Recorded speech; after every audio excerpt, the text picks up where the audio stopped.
अब जल्दी जल्दी पूरी हो गई तो परीक्षित जी को लगा कि ये बड़ी जल्दी कर रहे हैं, कहीं ऐसा न हो कि कृष्ण चरित्र भी इतनी जल्दी कर दें। तो परीक्षित जी ने कहा कि भगवान कथितो वंश विस्तारो, हमारी जो अभिलाषा है, जिसके लिए मैं प्रतीक्षारत हूं, जिसको मैंने गर्भ में देखा था, जो मुझे जीवन दान देने के लिए अपने दर्शन देने मां के गर्भ में आ गया था, अथवा तो हमारा एक संबंध ये भी है कि एक गर्भ में ही कुछ क्षण के लिए सही हम दोनों रहे हैं, तो हम तो सहोदर हैं उनके। तो उसकी चर्चा आप ऐसी न करना, इतनी जल्दी से सुना के न पूरा कर देना, उसका विस्तार करो। कथितो वंश विस्तारो भवता सोम सूर्यो, सूर्य वंश का वर्णन आपने सुनाया, अब चंद्र वंश का वर्णन सुनाओ, जिस वंश में प्रभु आए और इस भीषण संसार सागर को, जिनकी कृपा से हमारे दादा परदादा ऐसे पार कर गए जैसे गाय के खुर को पार करना हो।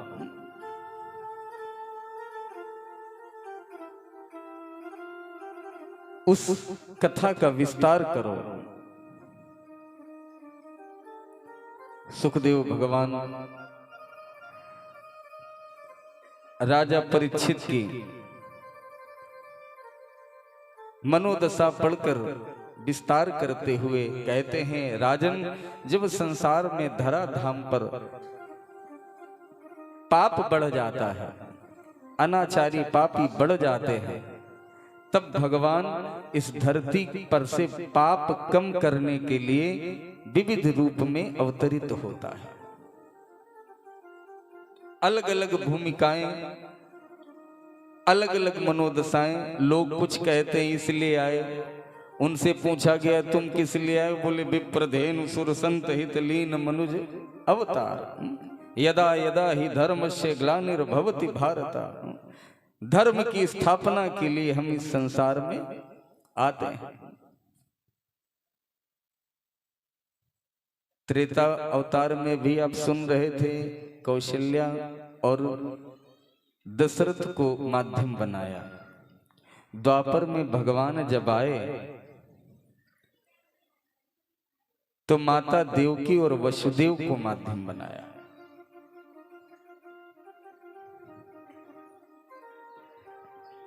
कथा का उदय होता है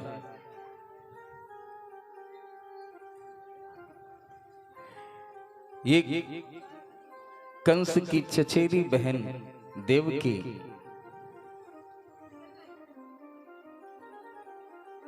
बड़े धूमधाम से विवाह करता है, लेके चला, खुद भी सारथी बन गया कि मैं अपनी बहन को छोड़ने जाऊंगा। अच्छा, कुछ दम्भी समाज में लोग ऐसे होते हैं जो दिखावे में बहुत शुभ कर्म करते रहेंगे, लेकिन उनके भीतर की जो मनोदशा होती वो दूसरी होती।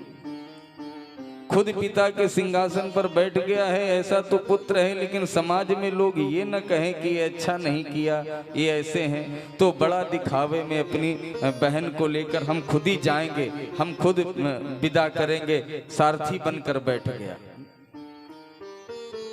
कई बार ऐसे छलिया लोग बड़ा भ्रमित कर देते हैं। देवकी को भी लगा कि हमारा भैया हमें छोड़ने जा रहा है। अच्छा, देवकी का अर्थ क्या है? वसुदेव से विवाह हुआ है। वसुदेव नाम ही ऐसा है जिसके हृदय में देव बस रहे हो। वासुदेव को जो सदा बसाए रहता हो वो वसुदेव। देवकी कौन है? देवकी है उसकी मति। ऐसे देव की मति ही देवकी है। लेकिन अगर वो देवकी देवकी से भूल कहाँ हो गई? देवकी से भूल इतनी हो गई कि उसने अपने रथ का सारथी स्वार्थी को बना दिया। रथ में आरूढ़ होने वाले कितने दिव्य लोग हैं। अभी कुछ दिन पहले रथ की चर्चा कर रहे थे। रथ में जो आरूढ़ है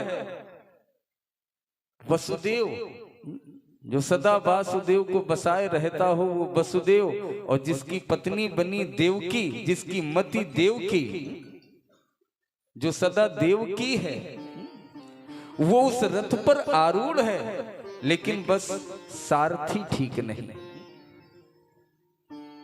सारथी स्वार्थी बन गया। जब कोई स्वार्थी व्यक्ति हमारे रथ का स्वार्थी बन जाता है, हम अपनी रथ की बागडोर उसे दे देते हैं, तो हम कितने भी मांगलिक काम से जा रहे हो या मांगलिक काम करें, लेकिन जीवन में महाभारत खड़ी हो जाती है। और संसार की कितनी बड़ी महाभारत हो, और अपने रथ की लगाम हमारा जो सारथी है, जिसको हम सारथी को अपनी लगाम सौंपें, वो स्वार्थी न होकर अगर परमार्थी होता है तो 500 पर भारी हो जाते हैं। बड़े से बड़ा महाभारत जीता जा सकता है जिसके जीवन रथ का सारथी परमार्थी होता है। यहां तो ये एक समाज में अपनी अच्छी इमेज बनाने के लिए, आज की भाषा में कहें तो एक अच्छी इमेज हो जाए कि देखो कुछ भी हो, चचेरी बहन है लेकिन अपनी से ज्यादा मानता है, और कितना दौड़ दौड़ के सब कर रहा है, खूब दहेज इकट्ठा करके लाया है और बड़ा सब में कर रहा है, देखो खुद नंगे पैरों विदा करने जा रहा है। लेकिन स्वार्थी व्यक्ति का स्नेह तब तक ही प्राप्त होता है जब तक स्वार्थ सिद्ध होता दिखाई पड़ रहा होता है।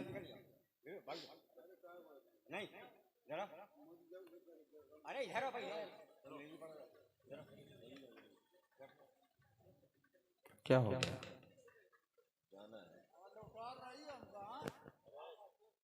प्रसाद दे दो। अरे यहाँ कोई आए तो कुछ लेके ही जाए। हाँ, प्रसाद दे दो। तात्पर्य मेरे भाई बहन, देवकी को रथ में बिठा के लिए जा रहा है। उसी समय नभवाणी हुई कि जिसको इतना प्यार इतना लाड़ से लेके जा रहा है, तुझे पता है कि इसके अष्टम पुत्र से ही तुम्हारी मृत्यु होगी। अब जरा सा नुकसान अपना समझ में आया तो जहां इतना बड़ा प्रेम था, जिन हाथों से रथ की लगाम पकड़ी थी उन्हीं हाथों से देवकी के केस पकड़ लिए, उतार लिया। न रहेगा बांस न बचेगी बांसुरी, है पकड़ के खींच लिया। अभी अभी विवाह हो के आ रहा वसुदेव जी को ये दृश्य देखकर बड़ा दुख हुआ। वसुदेव जी ने कहा कि भाई तुम इतना बड़ा कलंक क्यों ले रहे हो? लोग क्या कहेंगे? एक अबला पर ऐसे हाथ उठाना, बड़ी अपकीर्ति मिलेगी। कंस बोला अपकीर्ति जाए भाड़ में, हमारी मृत्यु इसकी कोख से जन्म लेगी। अच्छा, जितने राक्षस लोग होते हैं इनका स्वभाव ये सबसे पहले रहा कि मरने की व्यवस्था पहले करते हैं कि मरे ना, क्या करना पड़े कि हमारी मृत्यु न हो। मरने से बहुत डरते, मरे ना हम मारे चाहे जितनों को। दूसरे को मारने के लिए तलवार खींचे कि हम इसको मार देंगे तो हम नहीं, जो हम मारने वाला है वो जन्म में नहीं लेगा। तो दूसरे को मारना हमारे हाथों में है, लेकिन हम किसी के हाथ से न मरे। बस मृत्यु के भय से अनैतिक आचरण करना, या तो मृत्यु का भय ही न होना और अनैतिक आचरण करना, यही राक्षसी वृत्ति है। यही राक्षसी वृत्ति है कि मृत्यु या तो इसलिए करेंगे कि हम मरे ना, और या तो मृत्यु का भय नहीं कि हमें कौन मार पाएगा, हम तो ये करें चाहे वो करें।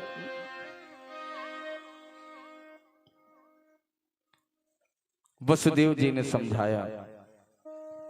अब वसुदेव जी समझा रहे हैं और वसुदेव जी ने वचन दे दिया कि अगर तुमको इसके पुत्र से कोई खतरा है तो मैं तुम्हें वचन देता हूं, मैं वचन देता हूं कि इसके द्वारा उत्पन्न पुत्र को हम तुम्हें सौंपते जाएंगे, तुम्हें जो इच्छा है करना। अब देखिए धन्य है ये इतना दुष्ट प्रकृति का कंस और वसुदेव जी के वचन देने पर विश्वस्त हो गया। आप यहीं से पता लगा सकते हैं कि वसुदेव जी का स्वभाव कैसा होगा, कितने तपोनिष्ठ कितने सत्यनिष्ठ व्यक्ति हैं वसुदेव जी।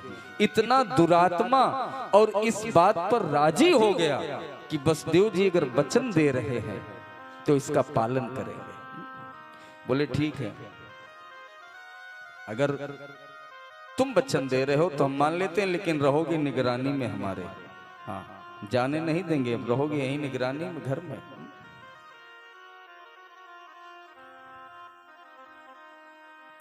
समय रहते एक पुत्र की प्राप्ति हुई, वसुदेव जी देने गए। बड़ा प्रसन्न हुआ कि अपने वादे पे खरे उतरे, लेकिन ये क्या करेगा, हमें तो 8वें से खतरा, ले जाओ उसको। अब ले गए, अब नारद जी आ गए। देखो कथा पता है सबको, इसीलिए हम कथा जो सबको पता है उससे थोड़ा हट के चलने की कोशिश करते हैं। अब अच्छा एक बात बताओ, नारद जी आ गए और आपको कथा पता है कि नारद जी ने क्या किया, अष्टदल कमल का फूल लेकर के उसको घुमा घुमा के देख रहे हैं। कंस ने कहा ये क्या देख रहे हो बार बार।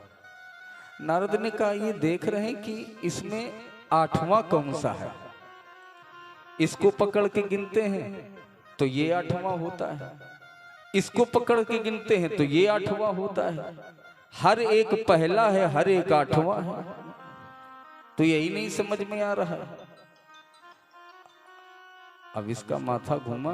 बोले मतलब क्या है, बोले मतलब ये है कि तुम ये कैसे निर्धारित करोगे कि ये 8वां कौन है, कि हर एक 8वां है, हम तो इसको देख के यही समझ रहे हैं। तो नारद जी का संकेत भी सही है कि हर एक में वो 8वां है। ऐसा कौन है इस संसार में जिसमें वो 8वां नहीं है, सब में तो वही है। अच्छा तो फिर जब नारद जी जानते थे कि 8वां पुत्र आएगा कृष्ण के रूप में और वही मारेगा, तो इन 7 की हत्याएं क्यों करा दी? ये क्या संत को शोभा देता है? क्या कोई संत ये चाहेगा कि छोटे छोटे 7 मार दिए जाएं? देखिए ये है बुद्धि की भूमि। यहां से लोग ऐसे जैसे हम पकड़ रहे हैं ऐसे लोग पकड़ के तर्क करते हैं कि संत का काम तो नहीं, वो फिर देवर्षि। छोटे छोटे बच्चों को मरवा दिया, अरे उसको तो ऐसा कहना चाहिए कि सब बच जाते, ये प्रयास करना था। देखिए कभी कभी चिकित्सक की कुछ बातें हमारी समझ में नहीं आती। जैसे एक आदमी को डॉक्टर के पास गया, बोले डॉक्टर साहब हमारे यहाँ ये फोड़ा उठ रहा है, हमें लग रहा है। डॉक्टर देखा, बोले हाँ ठीक समय पे आ गए, लियो दवा ले जाओ, 3 दिन की खाओ, जाओ ठीक हो जाएगा। दवा लेके आया, एक खुराक खाया, गुजारा, फिर दवा छोड़ दी, भूल गया। लेकिन धीरे धीरे वो फोड़ा फिर बड़ा हो गया। अब वो 2-4 दिन और लेट पहुंचा, तब तक बड़ा हो गया। वो डॉक्टर साहब दवा दी थी, फोड़ा तो ठीक नहीं हुआ, ये तो बड़ा हो गया। डॉक्टर ने कहा बड़ा तो हो गया, दवा नहीं खाई थी? बोले दवा ही तो नहीं खाई थी, खुराक ली थी। तो बोले अब तो इसका ऑपरेशन करना पड़ेगा, लेकिन अभी ऑपरेशन नहीं होगा क्योंकि अभी कच्चा है। अब जिस डॉक्टर ने दवा दी थी कि ये फोड़ा बैठ जाए, अब वही डॉक्टर ये दवा दे रहा कि फोड़ा जल्दी बड़ा होके पके तो हम इसका ऑपरेशन करें। अब उस डॉक्टर ने दवा दी कि ये फोड़ा बड़ा हो जाए, क्योंकि जब तक बड़ा होके पकेगा नहीं तब तक ऑपरेशन होगा नहीं।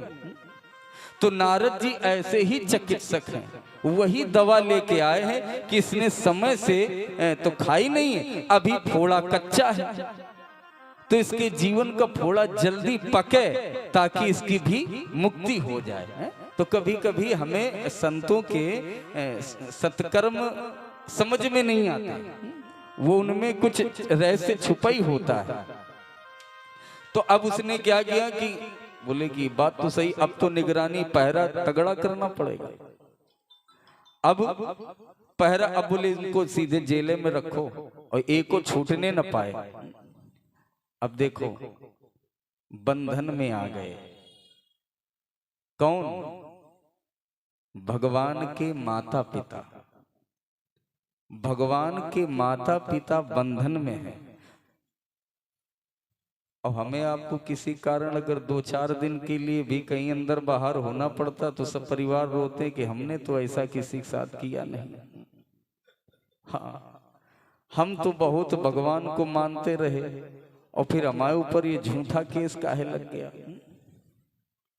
यहाँ भगवान के माता पिता भी बिना कुछ किए अंदर हो जाते हैं, लेकिन अंदर भी हैं, लेकिन एक सुंदर संकेत दे रहे हैं कि आप कितने ही बंधन में क्यों न हो। देखो हम अभी बिल्कुल बहुत समय रहते जन्म कराए दे रहे हैं, उत्सव नाच गा लेना हम जान रहे हैं, आप इसीलिए लालायित हैं कि जल्दी हो, बधाई चले हैं। तो बंधन में है, जेल का अर्थ है बंधन। अच्छा, केवल देवकी वसुदेव ही बंधन में है क्या? हम आप भी तो बंधन में हैं। जितनी देर कथा में है उतनी देर बंधन में है, और कथा पांडाल से बाहर हम सब बंधन में हैं। लेकिन ध्यान रहे, चाहे जितने बंधन लगे हों, लेकिन बंधन जीवन में बना रहे, नेह न बंध पाए। शरीर बंध जाएगा लेकिन प्रभु से नेह बंधने वाला नहीं है। नेह को कोई बांध नहीं सकता है, प्रेम को कोई बांध नहीं सकता है। इसलिए बंधन में रहते हुए, जेल में रहते हुए भी भगवान के प्रति उनका बंधन चल रहा है, स्नेह चल रहा है, उनका ध्यान चल रहा है। अब धीरे धीरे समय आइए जब परमात्मा अष्टमी को प्रकट होने वाले। सावधान किया योग माया को, मैं आ रहा हूं लेकिन तुम्हें पहले पहुंचना है। अच्छा, भगवान के आने के पहले माया आती ही आती है। इसको बुलाओ न बुलाओ, क्योंकि भगवान भी जब रूप लेके आएंगे तो सहारा उसका ही रहता है, रंग तो वही भरती है। अंतर इतना है कि भगवान के आदेश से चलती हैं और हम सब उसके नीचे हैं। मनु शतरूपम तपस्या कर रहे हैं, जब आए तो पहले दिखाई नहीं पड़े, बोल रहे हैं मांग मांग बर भई नभ बानी। तो आंखें खोल के देखी तो सामने कोई नहीं, लेकिन हष्ट पुष्ट तन भय सुहाए। तो बोले सामने आओ। तो सामने कैसे आए, किस रूप में आए बताए। तो जब रूप लेकर आए तो बोले आदि शक्ति जही जग उपजाया सो अवतरी मोरी माया। अरे भाई, किसने कहा था कि माया को लेके आओ? तो बिना माया के तो कोई रूप बने ही नहीं सकता। यही संसार है। यहाँ रूप का अर्थ है कि माया के आश्रित ही होना। पर्दा है, उसी पर ये चित्र सब दौड़ रहे हैं। माया को भेजा और भगवान ने अब की बार शेष जी से कहा, त्रेता में छोटे बन के चले थे, अब की बार बड़े बन के जाओ। पहले तुम चलो फिर हम आते हैं। तो बलदाऊ के रूप में शेष जी आए। योग माया से भगवान ने कहा कि अब ये तुम थोड़ा हमारा एक काम करो, इनको यहां से वहां भेज दो।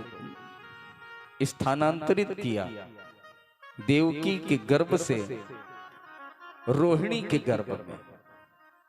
कारण क्या है? देखो, भगवान ने विचार किया कि एक तो पक्षपात हम कर ही रहे हैं। पक्षपात ये कर रहे हैं, अब ये पिछले जन्म में सही से कथा नहीं सुन रहे थे। पंडाल में भी आके बार बार मैसेज चेक कर रहे थे, आज बैठने नहीं दिए जा रहे हैं, घूम रहे हैं। अगर पहले कथा सुन रहे होते हैं तो आज पंडाल में आगे बैठे होते हैं। अब बेचारे भगाए जा रहे हैं। हाँ, इसीलिए कहा जाता कथा भाव से सुनो।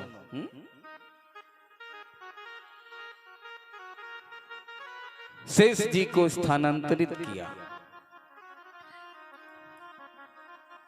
और योग माया से कहा इतना काम करने पर तुमको भी पूजा मिलेगी।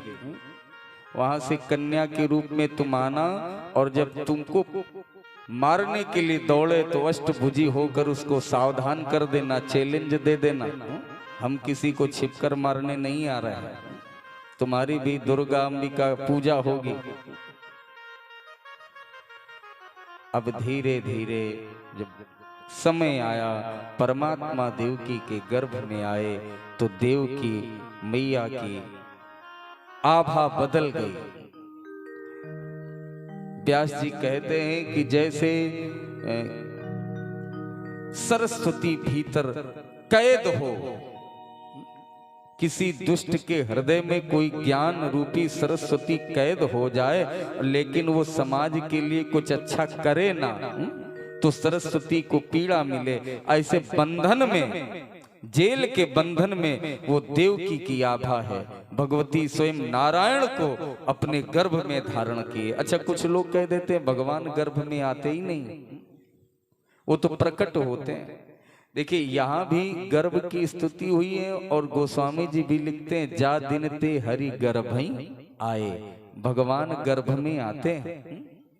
अच्छा, क्यों नहीं आ सकते? सबसे बड़ा प्रमाण तो ये है कि जो परमात्मा माँ के गर्भ में पल रहे दूसरे शिशु को बचाने के लिए जा सकता है गर्भ में, वो अपनी माँ के गर्भ में क्यों नहीं आएगा? अच्छा, अगर गर्भ में नहीं आ सकता तो क्या गर्भ संसार से बाहर है? फिर हम ये कहना बंद कर दें कि हरि व्यापक सर्वत्र समान। और अगर गर्भ में नहीं आता तो हम आज तक जन्माष्टमी क्यों मना रहे हैं?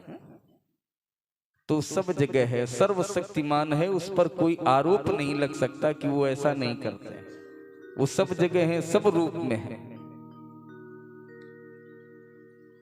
मध्य रात्रि का समय आया, जब भगवान आ रहे हैं, देवता लोग सत्य स्वरूप परमात्मा की स्तुति करते हैं। सत्यव्रतम सत्य परम त्रिसत्यम सत्यश्च योनि निहितं च सत्ये सत्यस्य सत्यमृत्य सत्यनेत्रं सत्यात्मकं त्वां शरणं प्रपन्नः। बार बार सत्य कहते हैं कि आप सत्य स्वरूप हैं, आप सत्य का पालन करने वाले हैं, आप पूर्ण सत्य हैं। तात्पर्य क्या है? मानो देवता बार बार इसलिए कह रहे हैं कि आप ये ध्यान रखना कि आप आ तो रहे, बाद में ये न सोचना कि ये रिश्तेदार हैं हमारे, ये मामा हैं, ये शिवपाल जैसे बुआ के लड़के हैं, रिश्तेदारी न निभाना, क्योंकि आप सत्यव्रती हैं, आप सत्य स्वरूप हैं और आप आ ही रहे हैं इन दुष्टों के संहार के लिए। परित्राणाय साधूनाम विनाशाय च दुष्कृताम। तो आप सत्यव्रती हैं, आप परम सत्य हैं, इसलिए देवता लोग सत्य सत्य कहकर संबोधित कर रहे हैं कि देखो आप आ रहे हो, लेकिन जैसे कि लोगों को भय होता है कि कहीं ऐसा न अपने घर वालों को देख के बदल जाए। हाँ, वहाँ जा तो रहे, लेकिन ऐसा ना हो घर वालों के सामने तुम बदल जाओ तो हमारी कुटाई करवा दो। हाँ? तो बोले देखो सत्य, तुम सत्य के हो, सत्य परम त्रिसत्यम, अपनी बात पर खड़े रहना। वहाँ रिश्तेदारी न निभाना कि कंस हमारा मामा है, और ये जितने तुम्हारे रिश्तेदार हैं सब एक से एक दुष्ट भरे हैं, बहुत परेशान किया है। तो सब देवतागण स्तुति कर रहे हैं भगवान की कि अब आ जाओ, आप सत्य स्वरूप हैं। आइए 2 बार भगवान को हम आप भी पुकार लें कि भगवान प्रकट हो हमारे बीच जल्दी। तुमको आने में, तुमको मनाने में, तुमको आने में, तुमको बुलाने में, कई सावन बरस गए साजना, कई सावन बरस गए साजना। तुमको आने में, तुमको बुलाने में, तुमको आने में, तुमको बुलाने में, कई सावन बरस गए साजना, कई सावन बरस गए साजना।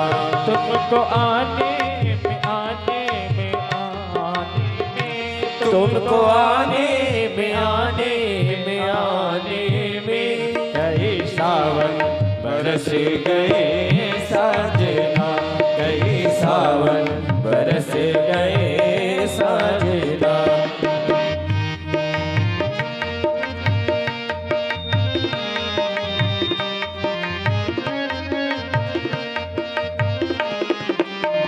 बीत गया जुग पत्तियां पाए, बीत गया जुग पतिया पाए, बीत गया जुग पत्तियां पाए, बीत गया जुग पतिया पाए।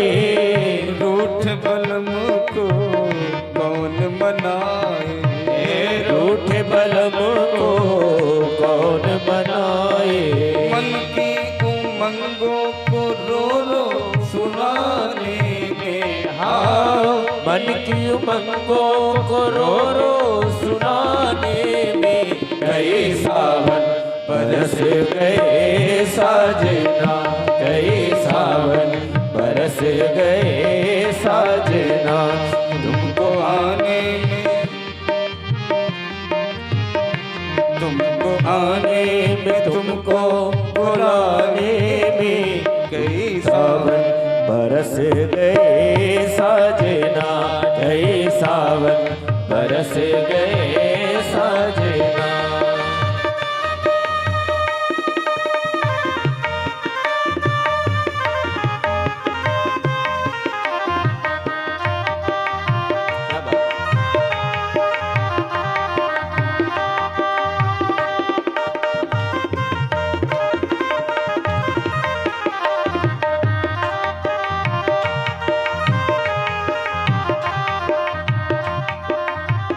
दाग है दिल में लाखों गहरे, दाग है दिल में लाखों गहरे, नैन में इनके गजरन ठहरे, नैन में इनके गजरन ठहरे। सपनों में आके सताने में, हाँ सपनों में आके सताने में, कई सावन बरस गए साजना, कई सावन बरस गए साजना। तुमको आने में, तुमको बुलाने में, तुमको आने में, तुमको बुलाने में, कई सावन बरस गए साजना, कई सावन बरस गए साजना, कई सावन बरस गए साजना। तुमको आने में, तुमको बुलाने में, तुमको आने में, तुमको बुलाने में, तुमको आने में, आने में, आने में, तुमको आने में, तुमको बुलाने में, कई सावन बरस गए साजना, कई सावन बरस गए साजना, कई सावन बरस गए साजना। और नाथ सर्वगुणोपेतः कालः परम शोभना। कालः परम शोभना, बाहर भीतर सब शोभास्पद हो गया। भगवान आ रहे हैं। जोग लगन ग्रह बार तिथि, मंदम मंदम जल वृष्टि चल रही है। जल तत्व की शुद्धि, भगवान आए तो संपूर्ण शुद्धि कर रहे हैं।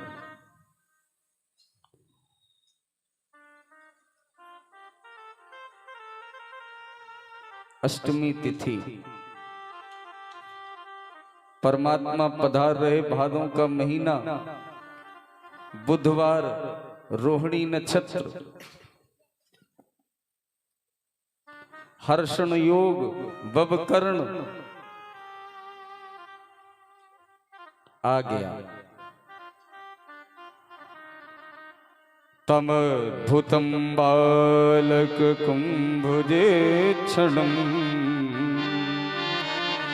चतुर्भुजं शंख गदायुधायुधं श्रीवत्सलक्ष्मं गलशोभिकौस्तुभं पीताम्बरं सान्द्रपयोदशोभगम्। भैया देवकी के सामने कौस्तुभ मणि, बढ़िया स्वर्ण मुकुट, पीतांबर डाले हुए, मंद मंद मुस्कुराते हुए, मोर पंख लगा हुआ, चतुर्भुज स्वरूप, हाथ में शंख चक्र गदा पद्म धारण किए हुए, दिव्य कांति में स्वरूप के सामने एक प्रकाश पुंज की भांति प्रकट हुए। माँ, मैंने वचन दिया था, मैं आ गया हूँ। परमात्मा प्रकट हुए तो सारे बंधन स्वयं खुल गए। बंधन तो जीवन के तब तक हैं जब तक परमात्मा का सामीप्य नहीं है। परमात्मा का सामीप्य रहता है तो बंधन स्वयं खुल जाते हैं। जब जब हम सामीप्य प्राप्त करने की कोशिश करें तो हम बंधन मुक्त होते चले जाते। अच्छा, एक बात और है, यहाँ लोग कहते हैं कि जब भगवान जन्मे तो सब पहरेदार सो गए। आप खूब भजनों में भी सुनते हैं, ताले खुल गए।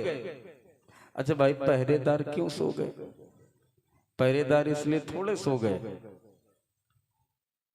कि भगवान ने सुला दिया, नहीं।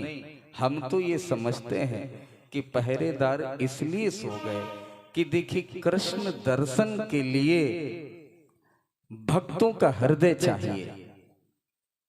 यहां भक्त तो दो ही हैं, वसुदेव और देवकी। सबके भाग्य में कहां है कृष्ण दर्शन मिलना? तो सो ही जाएंगे लोग, और जब सो जाते हैं तो परमात्मा का विरह हो जाता। इनको तो मिले नहीं, जिनको मिले जब वो सो गए तो परमात्मा छूट गए। राम बन जाते हैं, सारे अयोध्या के लोग पीछे पीछे चलते हैं। तमसा तट पर भगवान ने प्रथम विश्राम किया, अयोध्यावासी सो गए। जब सो गए तो भगवान छोड़ के चले गए। तो जो पाकर भी सो जाते हैं उनसे वो दूर चले जाते हैं। इनमें तो पाने की लायकात ही नहीं है, इनको कैसे कृष्ण दर्शन हो? ये उस भूमिका में ही नहीं। जहां संतत्व की भूमिका होती वहां भगवान द्वार द्वार जाकर दर्शन देते हैं।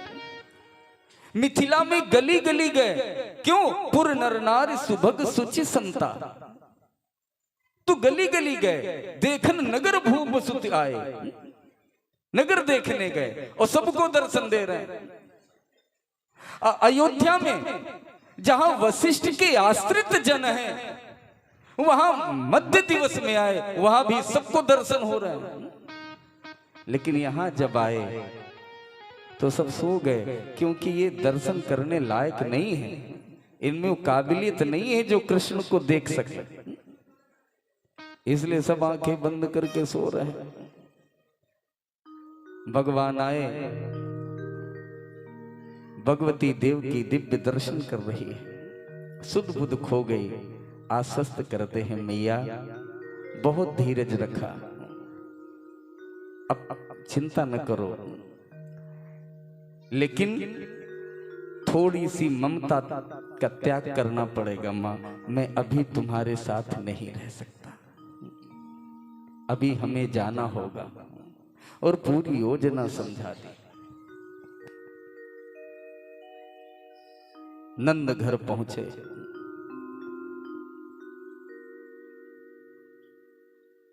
देखिए ऐसे कोई पूजा थोड़े पाता है।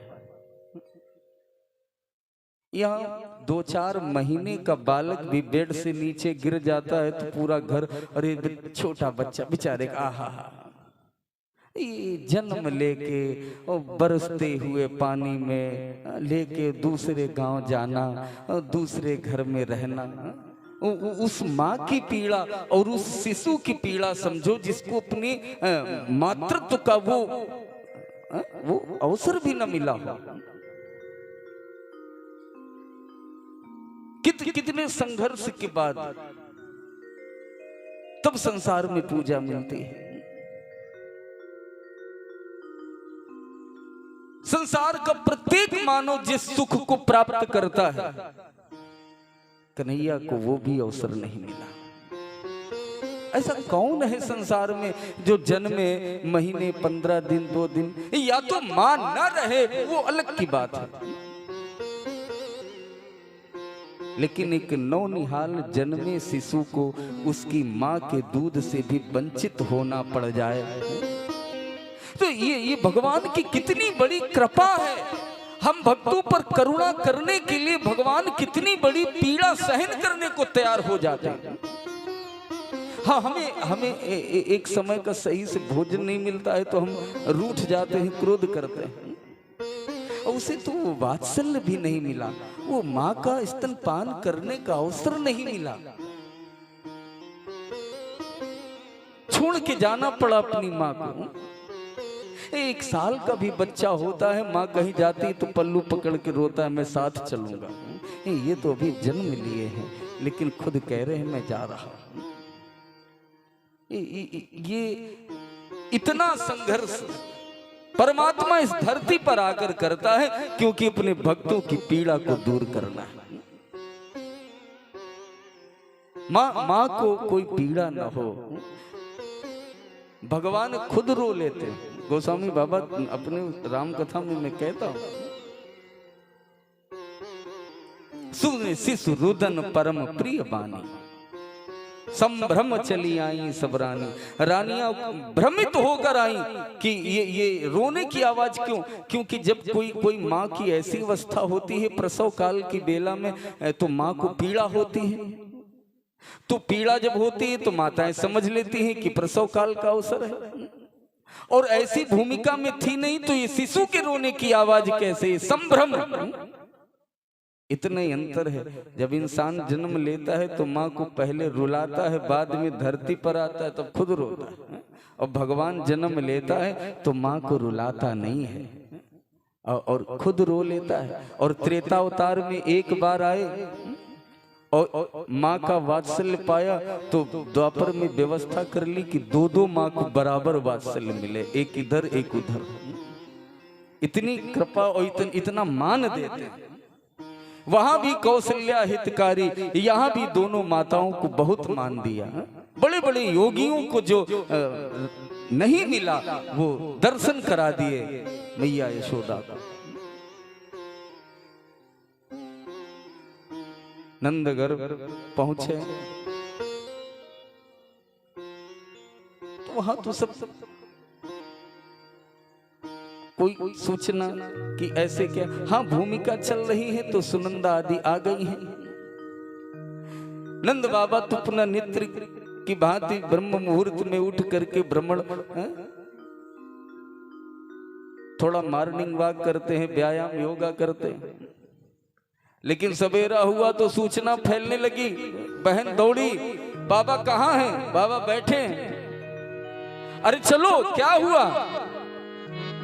अरे चलो तो घर सबसे बड़ा वाला लूंगी, आज अपने मन का नेग लूंगी तुमसे। क्या हुआ? लाला हुआ। आनंद की सीमा नहीं रही। नंदस्त्वात्मज उत्पन्ने, नंदस्त्वात्मज उत्पन्ने जाता लाधो महामना।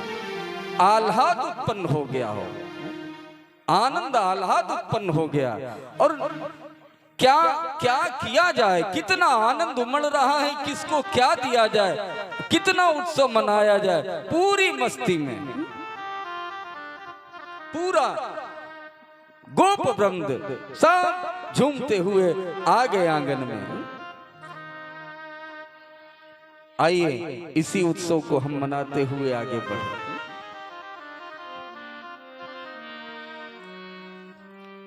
सबसे पहले कौन पहुंच रहा है?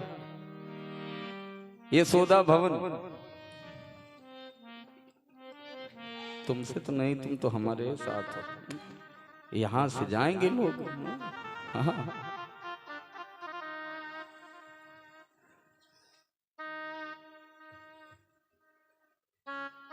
बाजे बजने लगे।